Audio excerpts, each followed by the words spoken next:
Your daily dose of sports talk is here. Highlights, interviews, and analysis. From the entertainment capital of the world, Sports Wrap with Jason Page starts now. And we welcome you to this Tuesday edition of the show, all across the U.S. and Canada, on over 270 affiliates. We appreciate you being here. Or if you're watching us anywhere in the world on YouTube, we appreciate that too.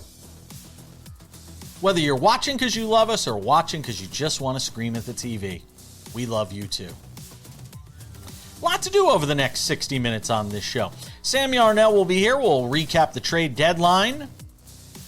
Is Cam Schlittler at risk of losing out on the AL Cy Young Award, which he's been favored to win throughout this pretty much entire season? The odds have narrowed significantly. Aaron Rodgers, we'll talk about him coming up in the big story. We'll also talk about him a little later on in the show. We'll preview my conversation with Linda Cohn, the former ESPN SportsCenter anchor, legend, icon of that network, spent 34 years there. We will have the full conversation with Linda Cohn on tomorrow's show. Looking forward to bringing you that on a special edition of Sports Wrap tomorrow with Linda Cohn. We'll have that for you. Extended clips will also be available on the YouTube channel if you want to go and check that out as well. Odds and ends still to come too, but we start things out as we always do on this Tuesday edition of the show. It's time for the big story. And the big story is presented by The Daily Wrap, our Substack newsletter. If you have not signed up yet, what are you waiting for? Subscribe today to the Substack daily newsletter. It's called The Daily Wrap. We put it out Monday through Friday on Substack. It's covering the top stories of the day, whatever it is we're talking about. Go and check it out. It is fantastic. I do have one additional note. I have a new column that is hitting today over on MS Now, formerly MSNBC. Go to MS Now. You can go and check that out. All about Sophie Cunningham and what I view as the hypocrisy of Sophie Cunningham when it comes to who she chooses to surround herself with. So please go and check that out as well over on MS Now. All right. Big story today. Aaron Rodgers, because it's that silly season where we're in between training camp and the baseball and the postseason run and WNBA is going on, and we're all looking at different things that sort of catch our eye to talk about. What caught my eye yesterday, and what I want to talk about here in the big story, was this appearance by Aaron Rodgers on the Pat McAfee Show. If you missed it over on ESPN, if it didn't come across your social media feed, then you probably weren't paying much attention to it. This was Pat McAfee interviewing Aaron Rodgers yesterday in Pennsylvania, in Pittsburgh, where the Steelers are getting ready for the season. Why? Been very open about coming back for this year, last rodeo, and you talked about your wife saying, hey, have another year. Mike McCarthy being here, obviously a big deal. Can you tell us about the mindset of coming into your last season? Like, that's a real thing, it feels like, because is everything better? Is everything funner? Is everything more awesome? Like, how do you kind of view this year versus maybe the years of the past? I'm going to plead the fifth. Okay. Okay. Like Gotta that. love that guy. Okay. Like that absolute coward, Tony Fauci. Absolute coward. Yeah. There, it's back, Are baby. you kidding me? Yeah, 111 You times. got a pardon and you're in front and you pleaded over 100 times Yeah. at the White House. What are you scared of, Tony? Yeah. I thought you were the science. Yeah. I thought you were I am science, and you get up there and you can't answer a question. Yeah. What are we doing? baby. And how much time did the network spend at that? How much time did they spend on my responses every week, on my vaccination status, on Taylor and Travis's wedding? Yeah! Did they do even a minute? Did they do even a minute on Tony Fauci? No, I don't think I've heard Nah, anything. I bet they didn't. But on that note, And there was another scandal this offseason, too, involving a voter for MVP, for Coach of the Year. How much time did your network spend? Where's your camera? Did your network spend on our that? network. I wish I How much time did you Go back spend? to Fauci. I wish How much I time? Fauci. This is awesome. Okay. Go back to Fauci? Yeah. Go back to the coward Tony Fauci? Okay, so let's take this apart in the few minutes I have here from a couple of different angles. One, the sycophant Pat McAfee will let Aaron Rodgers go on his show and say anything. I don't know if he still pays him to come on the show, if he's going to be paying him throughout the season, whatever the deal is with that. That's take that, put it aside. McAfee's a sycophant. He'll sit there and yuck it up, and it's all fun and games because it's his buddy, and he's espousing a lot of things that Pat McAfee believes in. We all know McAfee is a joke as a talk show host. He gets great guests because he's Pat McAfee and he's on ESPN.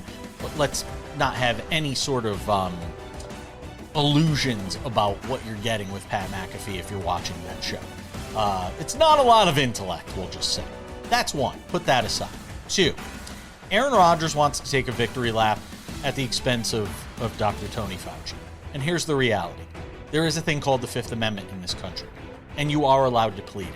And I know there's been some conjecture about whether or not he should have been able to because he's got a pardon. I have news for you. He still can, because there's other crimes that may not be covered in the pardon that he can actually still be convicted of. And with this current administration, who's going after people for tearing into reflecting pools when they really didn't even tear into reflecting pools, I think we kind of know why he pled the fifth. Put that aside for a second. This is the Aaron Rodgers that lied, misled people about his own vaccination status. Think what you want. What we knew at the time, we thought people needed to be vaccinated. And at that point, he lied to the public. That's one. Two, he accused Jimmy Kimmel of being involved with Jeffrey Epstein and in the Epstein files. Guess what? He wasn't. You looked like an idiot there. Three, the Sandy Hook story. In 2013, he told CNN's Pamela Brown that he thought the Sandy Hook tragedy in Connecticut was, quote, an inside job from the government. So let's just stop. You want to say he's right about COVID, and there are going to be some people that agree to disagree on COVID and how it was handled. Fine. You want to do that? Go ahead. The reality is, he throws 10 absolutely insane things against the wall, one of them hits, and everybody thinks he's right about everything. Here's the fact of the matter. You see fans behind him cheering? That same fan base was polled by the New York Times in a poll released earlier this month, or later, or sometime in July. You know what the poll said? Only 36% of Pittsburgh Steelers fans even want Aaron Rodgers on that team this year. 36%.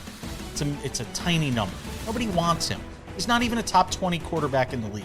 The only thing that makes him relevant is going on TV and being football in sports version of the American Idol auditions, where you're just watching to see how bad it is, to see how bat-spit crazy it can be. That's what Aaron Rodgers is right now, and nothing more. And that's the big story. We're coming back. We'll talk about the baseball trade deadline. Sam Yarnell will be here. Don't go anywhere.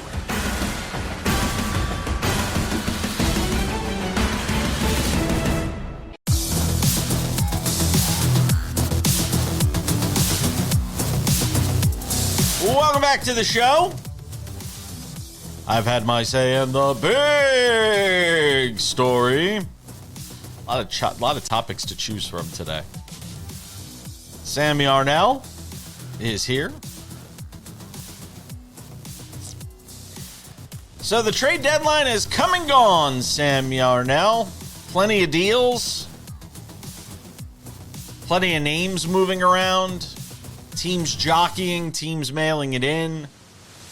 Had a good conversation with our friend David Ardsma about that yesterday. What's it like to be on a team when they just decide, we're borderline, in the mix, but we sell. Interesting stuff. If you get a chance, go check it out on the YouTube channel or on the podcast. So, Sam, what is the biggest headline to you coming out of this MLB trade deadline?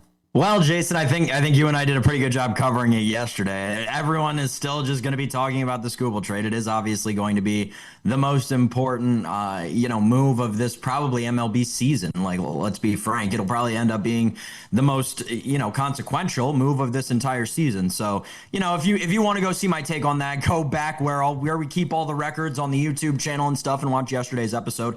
I'll say outside of that, the surprise from yesterday was the Adley Rutschman trade from a couple of different perspectives, right? You had Adley Rutschman, who was part of that young core that we've been hearing so much about for so many years in Baltimore, getting shipped off. They're starting to blow that thing up between, the Connor Norby trade last year and now the Adley Rutschman trade this year. That's getting very weird in Baltimore. But I will say it was a crazy overpay by the Boston Red Sox. They gave up their 3, 4, and 5th best prospects. Yeah, a little bit of a crazy move there from Boston, but they're going all in. I'll tell you, as much as trade deadlines come and go, and we always seem to talk about AJ Preller, think he had a pretty good one this year. I mean, he got exactly what he needed, built in some starting pitching help, which is exactly what the Padres needed to go out and get. They went and got who? Robbie Ray, and who's the one I'm not thinking of to the Padres? Robbie Ray and I know. No, not who? Gausman, not Gausman. No. There was another arm that the Padres Mize. got. Casey Mize. Yeah, which is exactly what the Padres needed, right? So, you know, there are teams that are going all in. You have some weird teams making some weird moves at the back end of it, But yeah, Jason, my main takeaway is going to be everything that has to do with Scooble, because we're going to be talking about that for months, if not maybe an entire calendar year. Outside of that, I think Boston really did overpay for Adley Rutschman, but maybe they can make the most of it. I think, you know, as the headline on the lower third says, I thought the Cubs won. I thought the Cubs won the trade deadline. Outside of, obviously, you could sit here and talk about what the Dodgers did in getting Scooble, and I mean, that was the rich getting richer, but I thought what the Cubs did in terms of dramatically reshaping that staff, you know, you've got to be very encouraged if you're a fan of that organization with what Jed Hoyer did. That's honestly my very simple takeaway. I mean, there's a lot more you can go into, you know, but the Gausman deal to begin with. I like what they did in Chicago to sort of improve that roster. And look, maybe they catch the Brewers, maybe they don't, probably not. But I think they're still positioned well, even as a wild card team going into this postseason. There's jackhammering outside my my door today. That's what that noise was. That's what that noise was. I have to mute my mic when I'm not talking. The Cubs, though, I'll say this to the point of the Cubs, they're right up there with the Marlins for having been the streakiest team all season long. Right, the Marlins, obviously, no one's going to compete with that. They went on an entire month where all they did was win baseball games, and then they went on the longest losing streak in franchise history. But the Cubs are right up there, and people forget that. The Cubs had the longest losing streak in baseball until the Mets did what they did way back in the day. Yeah, so the Cubs are interesting, too, because, you know, you got Kevin Gausman, sure, but you didn't go out and get, you know, a Robbie Ray. You didn't go out and get a Casey Mize, and you didn't go out and get a Foster Griffin. You went and got Clay Holmes and Tyrone Taylor. It just feels kind of like the trade deadline for the Cubs, much like many other elements of the Cubs team this season, was just a little bit lackluster. There was something missing from their deadline. They improved the roster, and they held on to their top prospects. They didn't have to give up Rojas. They didn't have to give up Ballesteros. I like what they did here at the deadline. I think it was a good mix of not giving up the farm, literally, and still improving your roster. All right, if you're going to go big winner then, outside of the Dodgers, where are you going? I mean, it's hard to not say the Padres to me. It's hard to not say the Padres. Then again, this is a hard deadline to say that a team that was buying is the big winner.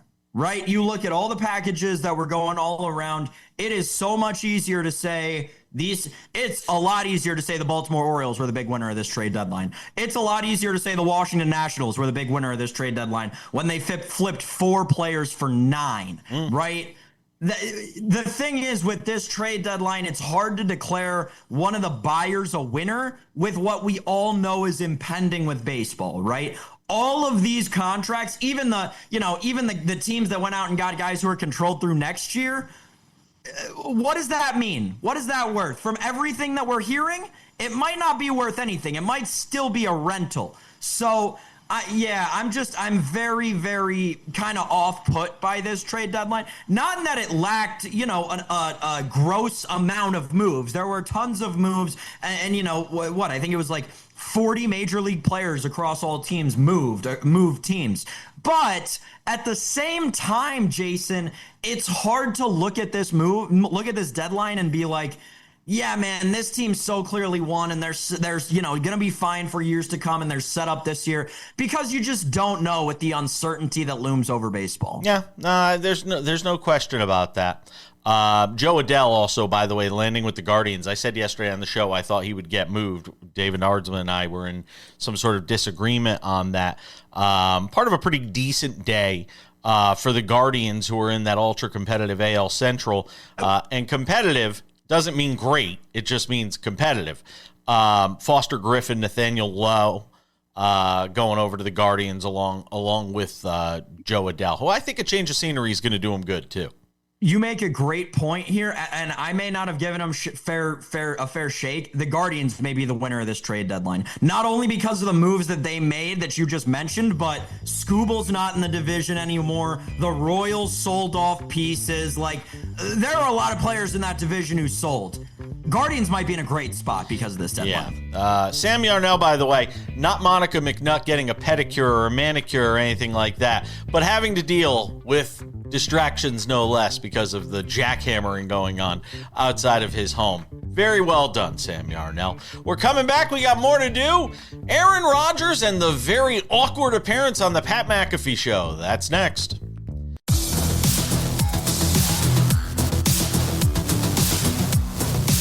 Welcome back to the show.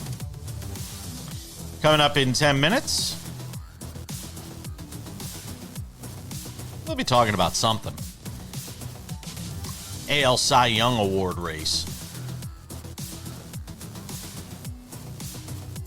Has Cam Schlittler officially lost that Cy Young Award race? We'll let Sam Yarnell take a victory lap on that if he chooses. All right, Sam. Aaron Rodgers. I talked about this in the big story today for those who may have missed it at the top of the show. And basically my point is that watching Aaron Rodgers at this point has become like watching the audition rounds of American Idol. You're not tuning in because you expect greatness. You're tuning in because there's a very real possibility you're going to witness a complete train wreck and you can't look away. That's what his appearance is at this point. It's even like the audition rounds on that other show, America's Got Talent. You're just tuning in to see how bad it can get, how awkward it can get. That's sort of where we are. That's the stage that we're in with Aaron Rodgers at this advanced stage of his career, his final season in the NFL. He went on McAfee yesterday, and I mean, it was every bit as weird as you can imagine. And I was originally going to play the video clips in this segment. I played a little bit of it in the open, but I think once is enough for this audience in terms of playing some of what he had to say. So, Sam, Aaron Rodgers taking victory laps on Dr. Fauci, taking victory laps on all sorts of different things yesterday. And meanwhile, the folks at the McAfee Show just acting as a human laugh track, basically, for the entire time.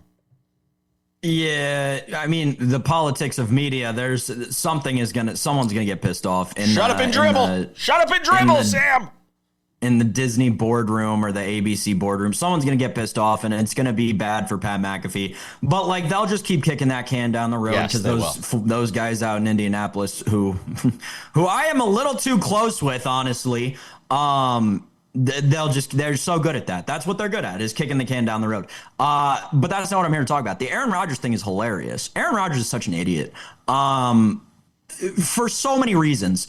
There's so many, like, first of all, Aaron, take a page out of literally any other Hall of Fame quarterback from your era's book and figure out what to do at the end of your career, because it sure as hell isn't what you're doing, which is talking a lot louder than you play. Every other quarterback from this era who's kind of either made a comeback successfully or attempted to make a comeback, right? Think about them. Or even at the end of their careers. Think about who you're talking about here. Phillip Rivers, Joe Flacco, even if you want to throw Ben Roethlisberger in there, I'm fine with that, right? Like, those are the quarterbacks of that era. None of them. And Ben Roethlisberger's had some pretty controversial stuff. Yeah. Wow, almost let one fly. You did. He's had some pretty controversial stuff happen to him over the course of his life. And still, still, they all have, I guess, better people in their corner, a better manager who can tell them to navigate the end of a career better than this. This is sad for Aaron Rodgers, not from a perspective of, oh, he's so dumb, he doesn't know anything, which I agree with, and it's unfortunate. But it's sad for Aaron Rodgers from a perspective of, like, there were actual good years in there. Like, the guy won multiple MVPs, and obviously no one's going to remember that. People are just going to remember all of this crap. No one's going to remember his time. I don't remember him as a Packer anymore. As hilarious as that is, between the meme that's mega super viral that happens every time any athlete gets injured at this point, with him running out with the flag for the Jets, or everything he's done with the Steelers, I don't even think of him as a Packer at this point. So, yeah, Aaron Rodgers he's just kind of an idiot, and you kind of have to take that for what it is. Listen, it's football. I hate to say it, but there are a lot of football players who are like this. There's a reason they play football for a living. It's because they're idiots, and Aaron Rodgers just happens to be one of them. And again, listen, I am friends with professional football players. I know professional football players. They're not by any means all idiots. They're just, like in any job, there's a large faction of them that are idiots, just like you watching this at home. Go to your job tomorrow, and guess what? You're going to work with some idiots. We all do it. Aaron Rodgers just happens to be one of those in the NFL, and he can't get out of his own way. I don't want to be hyperbolic here, because I really take great pains in not being hyperbolic on this show, not doing the overreaction on things. But I wonder if it is fair to say that he is one of the most polarizing figures in sports. Like, who would you put above him if we're talking about the most polarizing figures, especially of the last 5 or 6 years? Who would you put as the most polarizing figures in sports? And I don't know where I'd go. I don't know where I'd go. My mic went down a little bit there. Sorry. In that case. And I mean, I'm literally sitting here, and we talked about it in the open in the big story. The list of things. Everybody's like, well, see, he got it right on COVID, which there's still great debate over. And I think it's a debate that's going to rage on forever in terms of who said what, who knew what, who did what. That's something that's going to be litigated probably for the remainder of my life. But it goes beyond that. It's intimating that Jimmy Kimmel's in the Epstein files. It's the Sandy Hook conspiracy allegations, which of all the things that are disturbing about what Aaron Rodgers said, Pamela Brown, reputable CNN reporter, telling us all that in 2013, he thought Sandy Hook was a government inside job. Like, I mean, those sorts of things. It goes beyond the COVID stuff, which he wants to be, absolved of, despite the fact that he got up in front of the media and lied, was misleading at the least, and lied at best. So to me, him going on there yesterday and taking a victory lap at the, with the lapdogs from McAfee, the sycophantic suck-ups on McAfee, he gives them great numbers for one day on TV.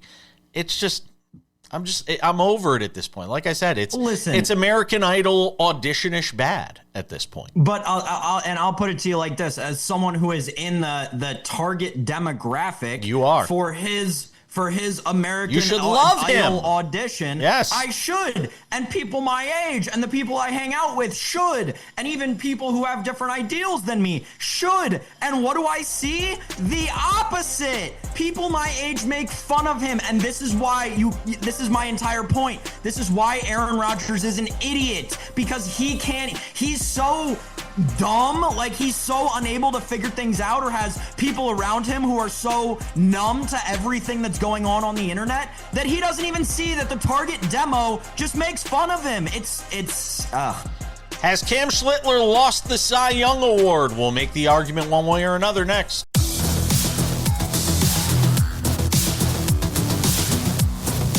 Welcome back to the show.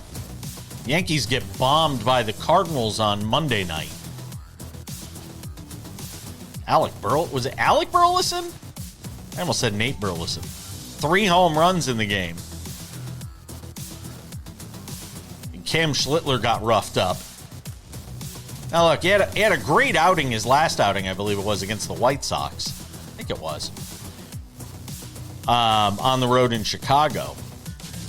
And that was a start that I watched and said, wow, feels like he's going to win the Cy Young Award. You know, it's end of late July, and then he goes out last night and throws up a dud against the Cardinals coming out of the trade deadline, Sam. And the numbers, and I know you'll take a victory lap on your own, but I will give you one because you said on this show the last time we discussed Cam Schlittler's prospects for winning the Cy Young Award that you weren't really all that keen on it. And now here we stand on August 4th, the morning of August 4th, as we do this show. And Cam Schlittler right now is minus 130 to win the Cy Young Award. Still a nice number, but Dylan Cease is plus 110, and this is going to be a horse race going down to the finish, it looks like. Yeah, and listen, you know, like you said, right, it is always discomforting. There should never be a pitcher in their second season who is the odds-on favorite to win a Cy Young in July. Like that's never a real thing. If you ever see that happening, they're either on the Yankees or maybe it's Jacob Mizorowski. Yeah, it's not a real thing.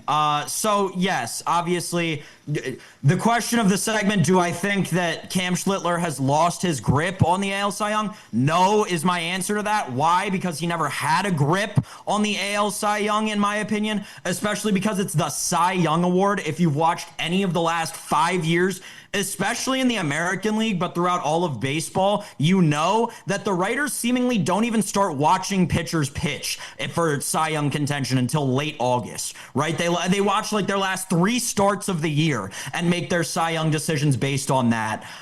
So yeah, the Cam Schlittler thing was always a little. Do I think it ceases to lose? Like, yeah, probably. But I also think the odds market's all messed up. Like, I think the race is way closer than it should be. If you wanna play for me, I would actually not mind betting Parker Messick right now.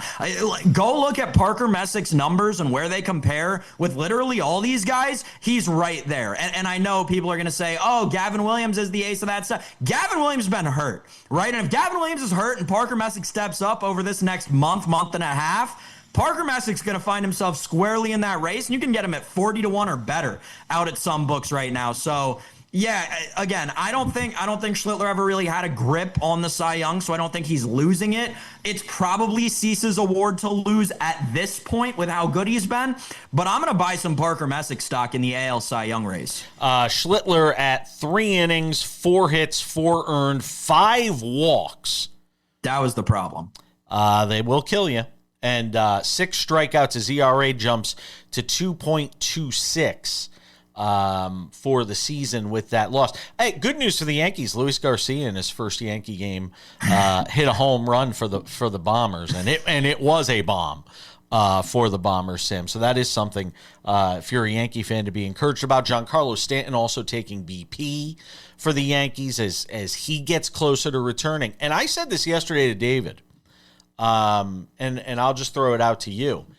This would have been one of those years where if the Yankees had not made that many moves, I actually would have been okay. And I did not want to have to see them giving up their biggest and best prospects at this trade deadline when you consider that you're going to have a Stanton, future Hall of Famer in my opinion, 500 home run guy eventually in my opinion, coming back to the lineup. Aaron Judge conceivably coming back at some point this season. Cody Bellinger, former MVP, obviously a really good player, coming back to this team. You know, pitchers and Rodon and Schmidt getting ready to come back. Arguably the best rotation in the American League. I would not have gone crazy at this deadline if I was Brian Cashman, and he didn't. I mean, he goes and gets Ramos. You know, they add Ramos to this team. They add Garcia Jr., and they say we're going to roll the dice because in the American League, that's probably enough to get you to the World Series. And frankly, I'm of the mindset that the Yankees are content, Sam, just making the World Series, even if they don't win it. You brought up just such a great question because with Giancarlo Stanton hitting and batting practice, right, August 4th, hitting in bed. He'll be back by like maybe the second week in September if they're lucky. Is he going to get to 500 still? This year? 37. No, not this year. He'll be 37 next year. He still needs 40. The guy hasn't played a full season, and he couldn't feel his elbows or his knees in spring training. He couldn't open a can of still chips. Hit home runs. And we think he's got 40 big league home runs left Still in him. hit home runs. He was still hitting home runs when he couldn't feel those elbows, though. Still a guy that when he hits the ball, when he makes contact, man, it's going somewhere. So I'm just saying, I'm more worried about Judge at this point. That's what I'm worried about, because the fact that there is still no timeline and it's August 4th, that's disconcerting. And I wonder if the Yankees already know the answer to the question about whether or not Aaron Judge is coming back and they're just not saying it. That's kind of what it feels like to me. It didn't feel that way until, and I think I talked about this a little bit yesterday, this past weekend. And I know people so caught up in the trade deadline, and I'm way too inside baseball, and this is the only reason I saw this, but like Brian Cashman did an interview, and someone asked him something about trading for an outfielder, and Brian Cashman said in the interview something along the lines of, yeah, you know, we still don't know where Judge is at. We're hoping to get re-imaging done in 3 weeks, so that helps us get a better idea. Yeah, yep. That was when, Jason, it started to sound like exactly what you're saying. Like, oh, the Yankees might know something that they haven't been telling us. It may be stick a fork in this guy. George Lombard coming up for the Yankees, it sounds like, as well, and I know that's going to get fans really excited. The 21-year-old's been fantastic. We're coming back. More to do.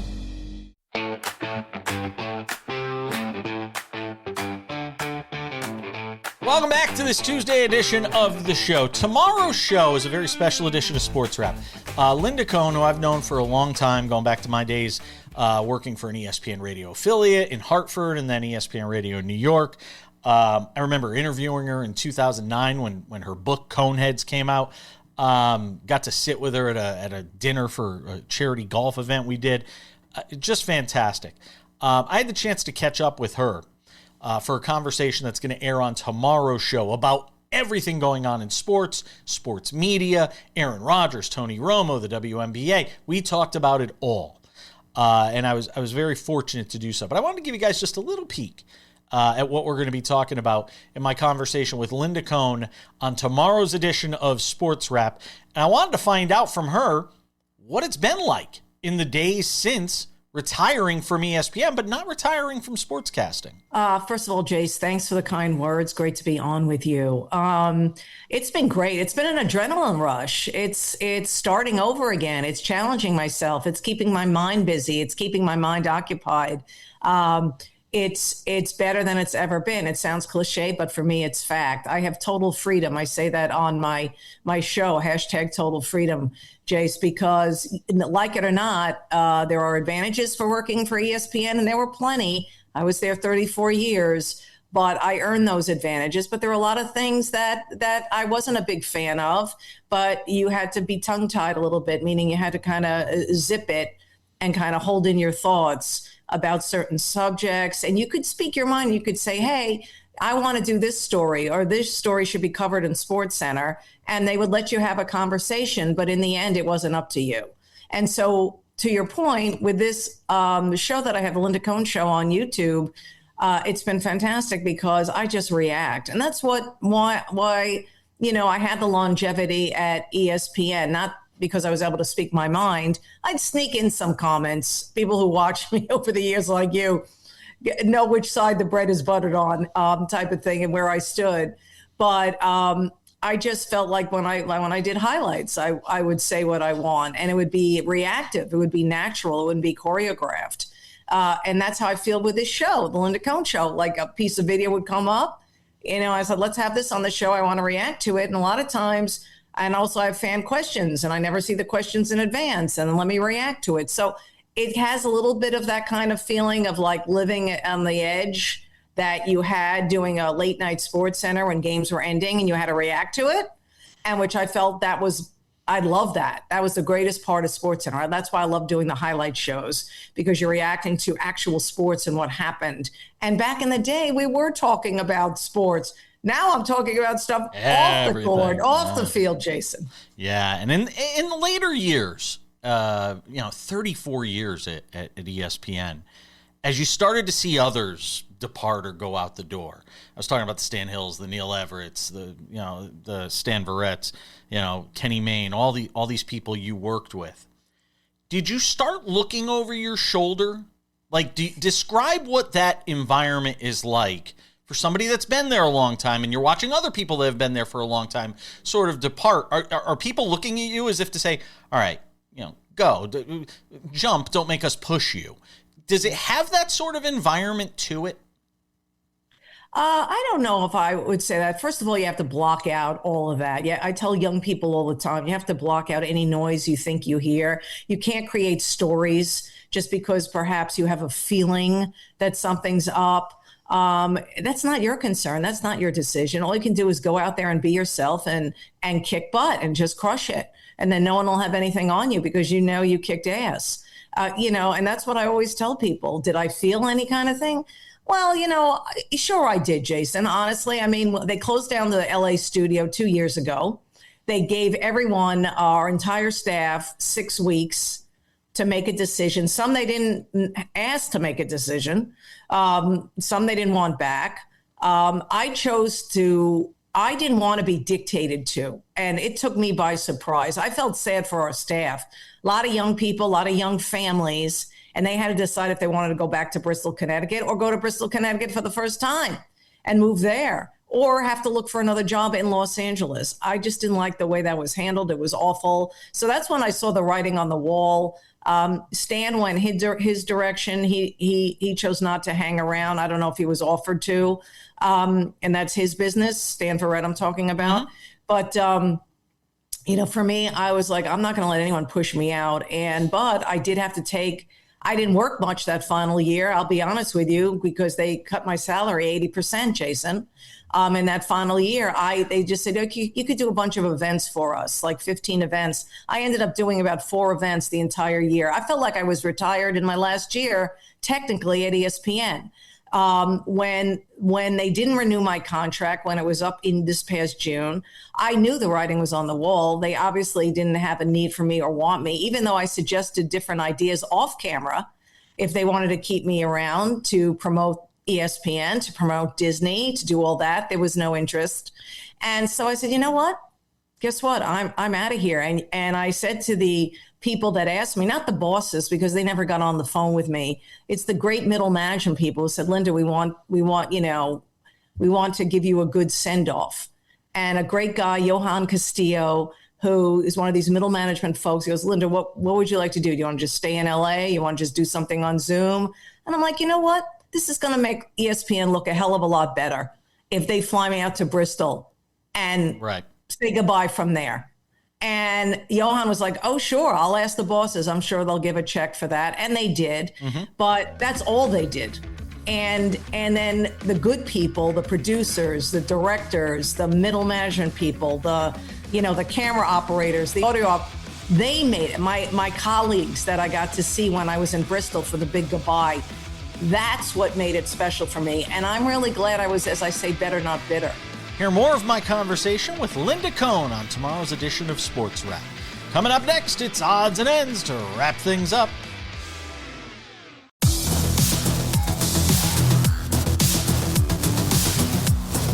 Just about time to put the wraps on this baby for a Tuesday. Tomorrow on the show, you saw part of my conversation with Linda Cohn. The full show tomorrow will be my conversation with Linda Cohn, talking about her departure from ESPN, her retirement from ESPN, not a retirement from broadcasting, a retirement from ESPN.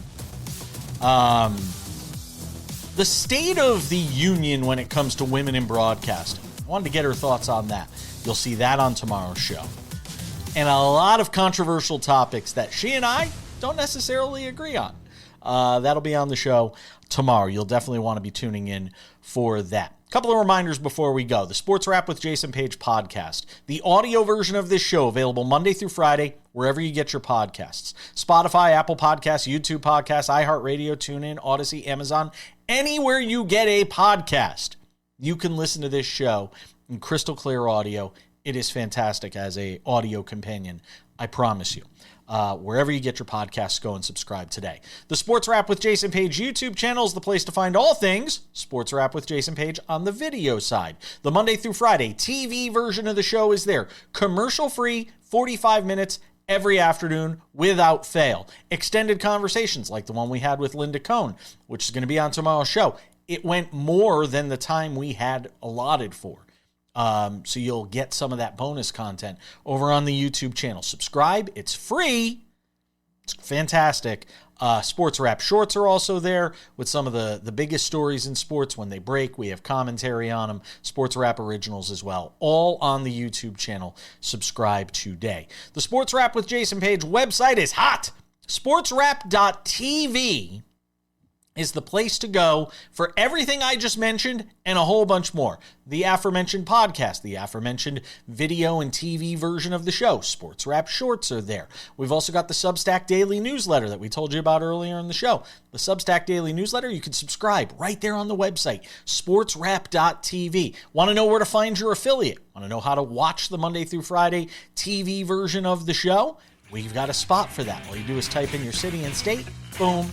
There it is, where you can watch the show in your city and state in the U.S., Canada, and even in some other areas of the world.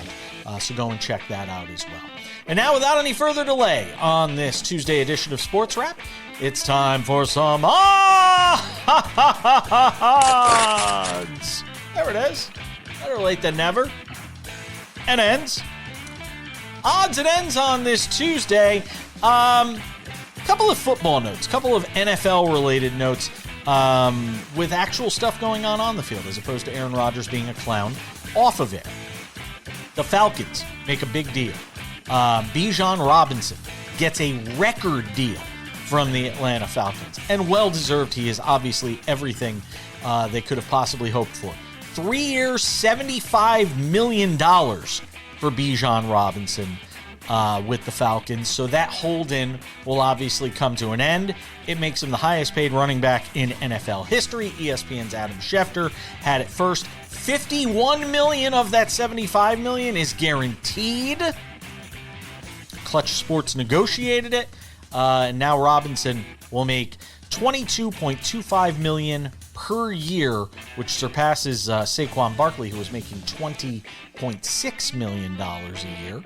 So there you go. Congratulations to Bijan Robinson, who is going to be very important to what they do offensively, especially when you consider what that quarterback situation looks like in Atlanta this year. There's just a lot of uncertainty at best.